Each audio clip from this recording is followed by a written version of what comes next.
From Kalamazoo, direct to you, it's a WKZO.com quickcast. All right, Coach, if you would, talk about day 3, how you feel about your defense so far.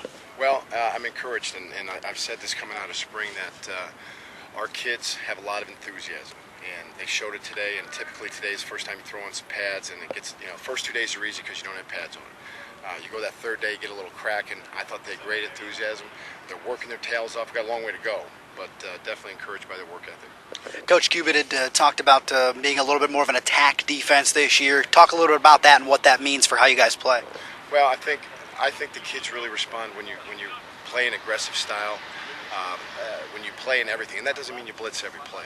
Don't get me wrong, but it's attacking up front, guys being aggressive and making plays. I think anymore with all the spread offenses and things you see of that nature, you've got to try to get some offenses, some down and distance that are unfavorable.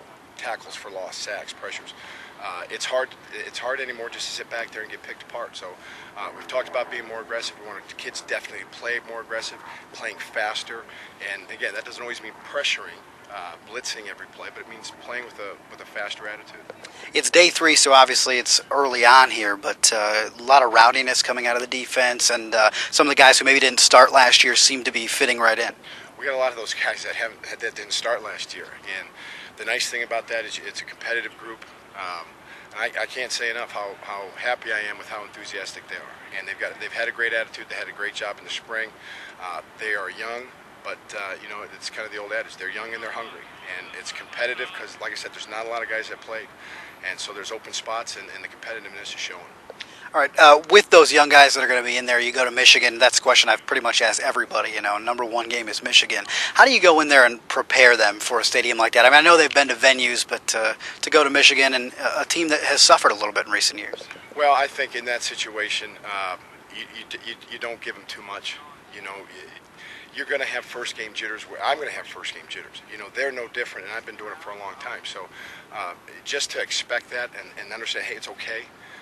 Go in there and get those jitters out and treat it like any other thing. Again, they've been to some big places, but the first time you line up in this place, it's the same feeling. When you get all those crowded people, when you're not practicing just for yourselves, it's overwhelming, and you prepare them for that by talking to them, showing them what it's going to be like. And you're going to have to weather a storm. There's no doubt about it. You're going to have to go in there, get your feet back underneath you, settle down, and play football. And hopefully the faster we do that, the more successful we'll be. Coach, thanks a lot. I appreciate it. Thank you.